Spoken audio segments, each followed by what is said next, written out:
So welcome back to this course on computer fundamentals. ये हमारे course का दूसरा लेक्चर होने वाला है। ये थर्ड वीडियो है। सेकंड वीडियो में हमने लेक्चर 1 में जो कॉन्सेप्ट्स पढ़े थे उसके ऊपर एमसीक्यूज़ किए थे।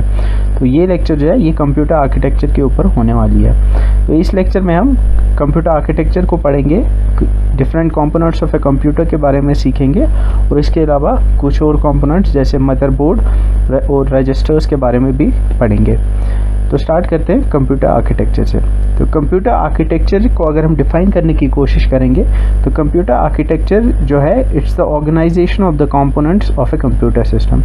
तो कंप्यूटर सिस्टम जैसा कि आपको पता है कि उसमें बहुत सारे कंपोनेंट्स होते हैं। उन कंपोनेंट्स को ऑर्गेनाइज करना, उनको एक दूसरे के साथ कनेक्ट करने को हम कंप्यूटर आर्किटेक्चर कहते हैं। जैसे कि आपको पता है कि एक कंप्यूटर सिस्टम में कंपोनेंट्स होते हैं, जैसे कि इनपुट डिवाइसेस होती हैं, सीपीयू होता है, मेमोरी होता है, स्टोरेज डिवाइसेस होती हैं, आउटपुट डिवाइसेस होती हैं। इन सब को एक प्रॉपर वे में ऑर्गेनाइज करने को हम कंप्यूटर आर्किटेक्चर कहते हैं। तो इनको प्रॉपर वे में ऑर्गेनाइज करने का मकसद यही है कि ये एक दूसरे के साथ प्रॉपरली इंटरेक्ट कर पाए और जो हमारा कंप्यूटर सिस्टम है वो प्रॉपरली काम कर पाए। ठीक है।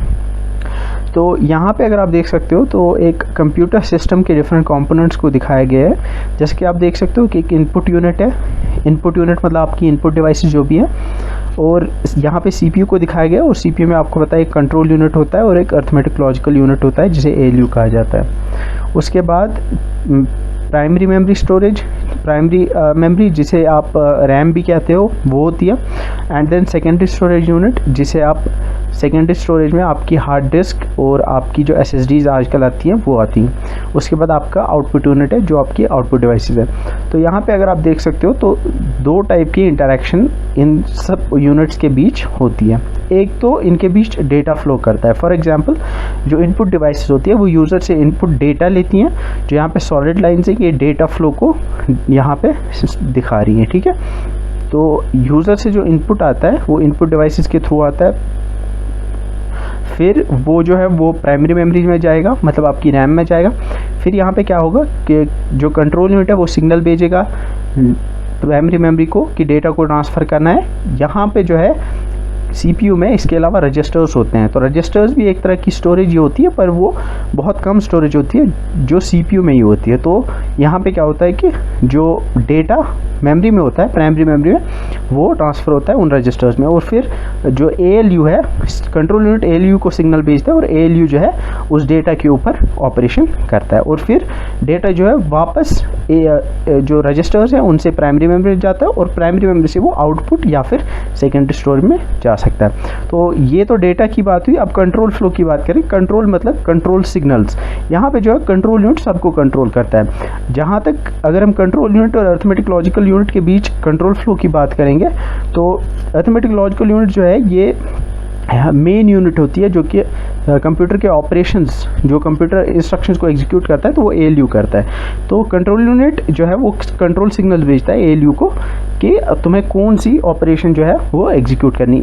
इसी तरीके से मेमोरी को भी ये कंट्रोल करता है, इसको भी सिग्नल्स भेजता है कि कौन सा डेटा तुम्हें जो है ट्रांसफ़र करना है टूवर्ड्स रजिस्टर्स। वैसे ही ये कंट्रोल सिग्नल जो है आउटपुट डिवाइसेस को भी सेंड करता है। जो अगर हम कह सकते हैं तो कंट्रोल जो है वो पूरे कंप्यूटर सिस्टम को कंट्रोल करता है। अब हम कंपोनेंट्स ऑफ कंप्यूटर के बारे में पढ़ेंगे। अगर हम कंपोनेंट्स ऑफ ए कंप्यूटर को डिवाइड करने की कोशिश करेंगे तो इसमें 3 मेन कैटेगरीज आएंगी। पहला इनपुट आउटपुट। तो ये एक्चुअली 2 कैटेगरीज है बट इनको एक साथ जो है काउंट किया जाता है। तो इनपुट आउटपुट, सीपीयू और मेमोरी यूनिट। ठीक है। तो यहाँ पे आप देख सकते हो डायग्राम में इनपुट डिवाइसेस है, आउटपुट डिवाइसेस है, मेमोरी यूनिट है। इसमें आपकी दोनों रैम भी आएगी और जो सेकेंडरी स्टोरेज है आपकी हार्ड डिस्क वो भी आएगी। और सीपीयू में कंट्रोल यूनिट होता है, एएलयू होता है, अरिथमेटिक एंड लॉजिकल यूनिट, और इसके अलावा रजिस्टर्स होते हैं। ठीक है।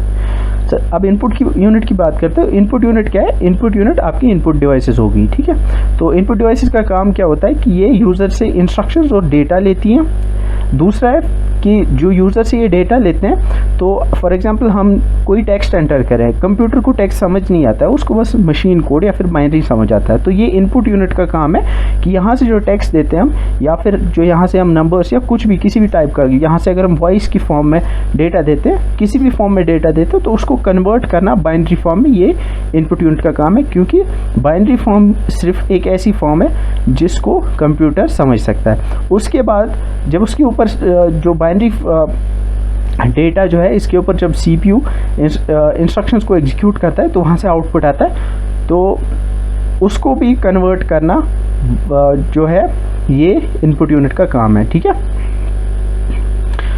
Next output unit. Output unit में अगर हम देखेंगे, ये यूनिट जो है ये प्रोसेसर रिजल्ट्स को यूज़र के सामने प्रेजेंट करता है, ठीक है। तो इसकी फंक्शंस में अगर हम देखेंगे, आउटपुट यूनिट का सबसे पहला काम जो है ये CPU से रिजल्ट जो है वो एक्सेप्ट करता है।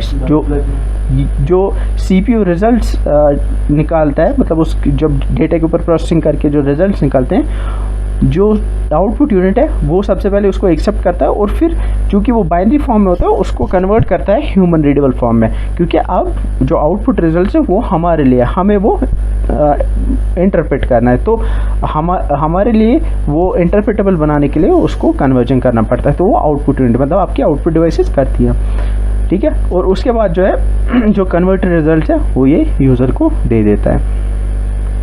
अब हम कुछ इनपुट डिवाइस और आउटपुट डिवाइस की बात करेंगे।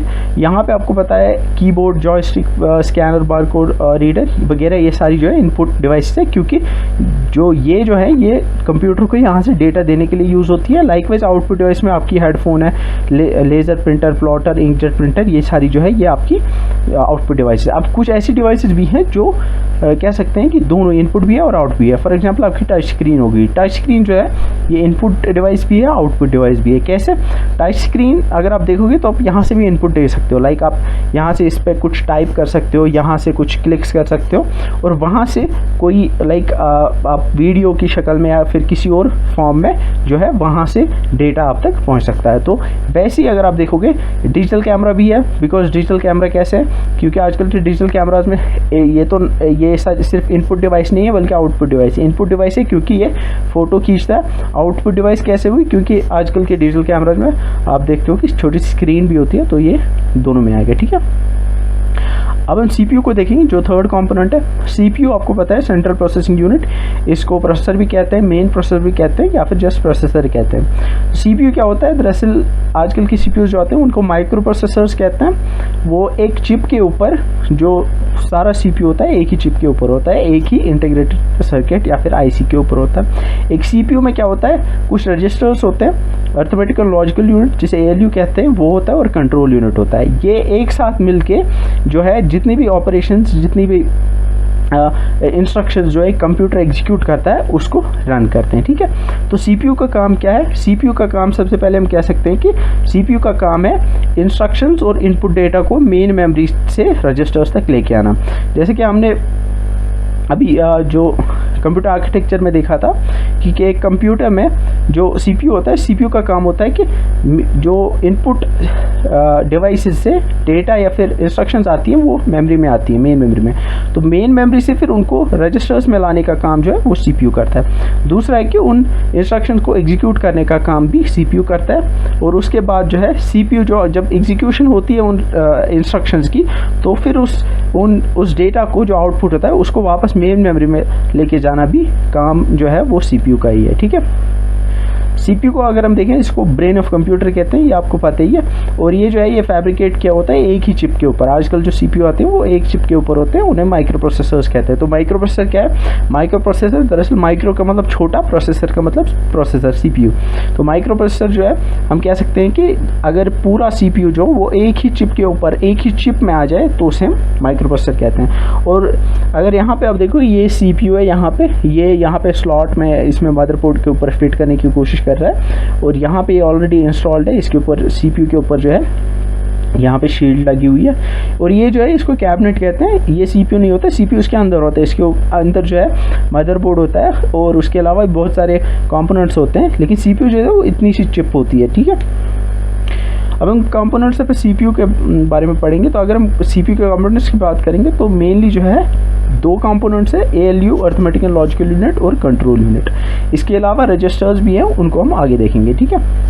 तो ALU जो है, ALU मेन कह सकते हैं कि जो कोर है CPU का वो ALU है, क्योंकि जितने भी ऑपरेशंस या इंस्ट्रक्शंस जो एग्जीक्यूट करता है वो ALU करता है, ठीक है।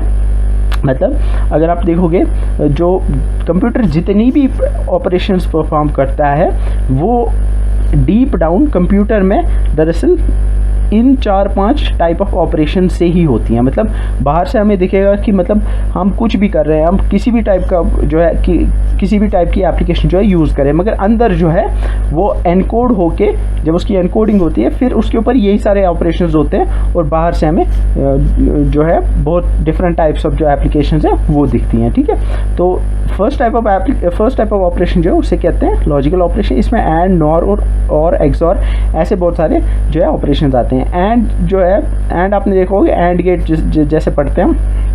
एंड ऑपरेशन क्या होता है कि जैसे ये बिट्स के ऊपर होता है, बिट्स मतलब 1s and 0s।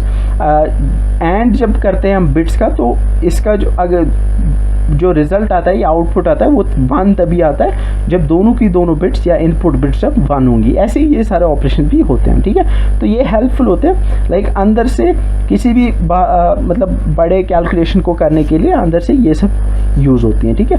Arithmetic operation आपके एडिशन, सब्ट्रैक्शन, मल्टीप्लिकेशन और डिवीजन हो गए। तो ALU जो है वो ये वाले ऑपरेशन भी करता है। बिट शिफ्टिंग ऑपरेशन मतलब अगर फॉर एग्जांपल आपके पास कोई नंबर है फॉर एग्जांपल 5, उसकी अंदर से 101 जो है वो बाइनरी रिप्रेजेंटेशन है, ठीक है। तो अंदर कंप्यूटर में 101 है। अगर हम उसकी लेफ्ट शिफ्ट करेंगे तो जो दूसरी प्लेस पे 0 है वो फर्स्ट प्लेस पे आ जाएगा, जो तीसरी प्लेस पे 1 है वो सेकंड प्लेस पे आएगा।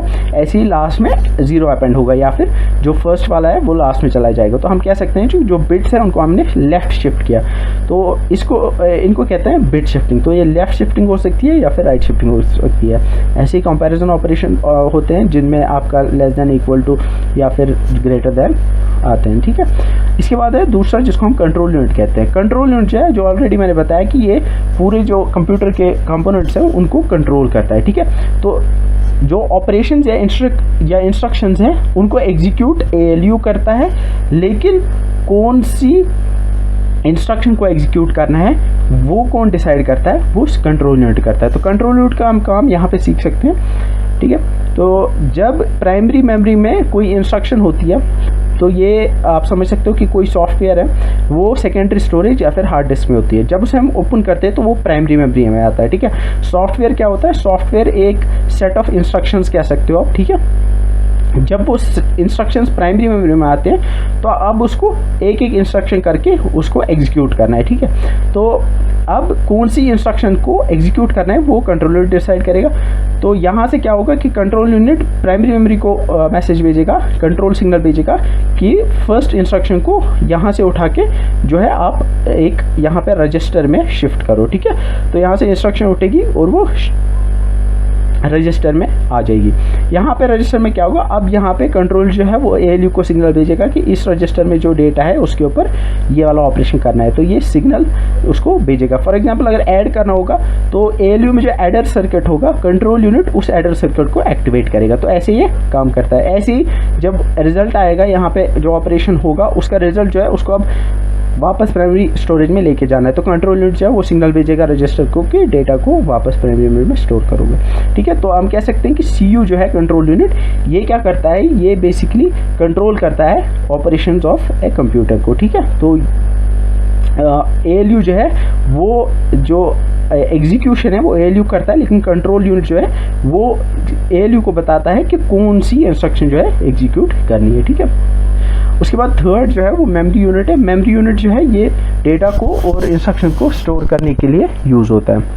अब यहाँ पे जो है मेमोरी यूनिट में आपकी दो टाइप्स हैं। मेमोरी आपकी मेन मेमोरी होती है जिसे प्राइमरी मेमोरी कहते हैं, और सेकेंडरी मेमोरी होती है जिसे ऑक्सिलरी मेमोरी भी कहते हैं। प्राइमरी मेमोरी आपकी रैम होगी, रैंडम एक्सेस मेमोरी, जो कि जब भी किसी इंस्ट्रक्शन को एग्जीक्यूट करना होता है तो करना होता है या फिर डेटा के ऊपर कोई इंस्ट्रक्शन एग्जीक्यूट करनी होती है तो उसका रैम में होना ज़रूरी है। प्राइमरी मेमोरी में लेके आना पड़ता है और फिर प्राइमरी मेमोरी से उसको CPU जो है वो अपने रजिस्टर्स में लेके जाता है और वहाँ पे उसके एग्जीक्यूशन हो जाती है, ठीक है। तो रैम जो है ये सेमीकंडक्टर की बनी होती है, तो इसमें जो डेटा है वो in the form of electrical signals होती है, तो इसलिए कहते हैं कि प्राइमरी मेमोरी जो होती है वो वोलेटाइल होती है। वोलेटाइल मतलब कि चूँकि इलेक्ट्रिकल सिग्नल की फॉर्म में डेटा स्टोर होता है, तो जब भी लाइट चली जाएगी या आपका कंप्यूटर सिस्टम जो है वो ऑफ हो जाएगा, तो इलेक्ट्रिकल सिग्नल जब बाहर से इलेक्ट्रिसिटी बंद हो जाएगी तो इलेक्ट्रिक सिग्नल जो है वो डाई डाउन हो जाएंगे, वो ख़त्म हो जाएंगे और इसके अंदर जो डेटा होगा वो डिलीट हो जाएगा। उसके बाद सेकेंडरी मेमोरी है, ये परमानेंटली अगर आपको डेटा को स्टोर करना है उसके लिए यूज़ होती है। ये क्यों यूज़ होती है, ये परमानेंटली स्टोर कैसे कर पाती है, क्योंकि इसमें ये ज़्यादातर जो होती हैं, अगर हम हार्ड डिस्क की बात करेंगे तो वो in the form of magnetic polarity data को स्टोर करती है। तो मैग्नेटिक पोलैरिटी जैसे कि आपने शायद फिजिक्स में पढ़ा भी होगा कि मैग्नेट्स होते हैं, इनमें पॉजिटिव पोलैरिटी या नेगेटिव पोलैरिटी होती है। तो अगर जो ये करंट पे या फिर बाहर से जो इलेक्ट्रिसिटी आती है उस पर डिपेंड नहीं करते। अगर लाइट चली भी गई, अगर आपका कंप्यूटर सिस्टम ऑफ हो भी गया तो भी तब भी जो है वो मैग्नेटिक पोलैरिटी वैसी की वैसी रहेगी। तो इस वजह से जो है ये इसको कहते हैं हम कि ये नॉन वोलेटाइल है, मतलब अगर कंप्यूटर स्क्रीन ऑफ हो गया तो कंप्यूटर सिस्टम ऑफ हो गया तो डेटा जो है वो डिलीट नहीं होगा। यहाँ पे आप देख सकते हो मेमोरी की 3 टाइप्स है, प्राइमरी, सेकेंडरी और कैश। कैश हम आगे पढ़ेंगे, ये प्राइमरी मेमोरी की तरह होती है लेकिन इससे फास्ट होती है और प्राइमरी मेमोरी से छोटी होती है, ठीक है। तो ये उस डेटा को स्टोर करती है जो कि ज़्यादा फ्रीक्वेंटली यूज़ होता है। प्राइमरी मेमोरी में आपकी रैम आती है, रैंडम एक्सेस मेमोरी, और रोम आती है, रीड ओनली मेमोरी। रैम आपको पता है किस लिए यूज़ होती है, क्योंकि जिस डेटा के ऊपर एग्जीक्यूशन करनी होती है CPU को, उसको पहले रैम में लेके आना पड़ता है। और रोम क्या है, रोम रीड ओनली मेमोरी है। ये दरअसल कंप्यूटर हर एक कंप्यूटर सिस्टम अलग अलग टाइप ऑफ इंस्ट्रक्शंस को एग्जीक्यूट कर सकता है, ठीक है। तो जब एक पर्टिकुलर कंप्यूटर जो है वो कौन सी इंस्ट्रक्शन को एग्जीक्यूट कर सकता है वो स्टोर होता है इस रोम में, ठीक है। इसको हम डिलीट नहीं कर सकते, इसको हम राइट नहीं कर सकते, इसलिए हम इसे कहते हैं रोम, रीड ओनली मेमोरी, ठीक है। तो इसमें क्या होती है, इसमें माइक्रो इंस्ट्रक्शंस जो है कंप्यूटर की वो सेव रहती हैं, ठीक है। रोम ये नहीं होती है, जैसे कहते हैं कि रोम 64 GB है मोबाइल की, तो रोम जो है वो 64 GB सेकेंडरी स्टोरेज होती है, ना कि रोम, ठीक है। रोम जो है बहुत कम होती है, कुछ लाइक KBs में होती है या फिर कुछ MBs में होती है। So that's it for this lecture. So see you in next lecture. Till then, bye bye.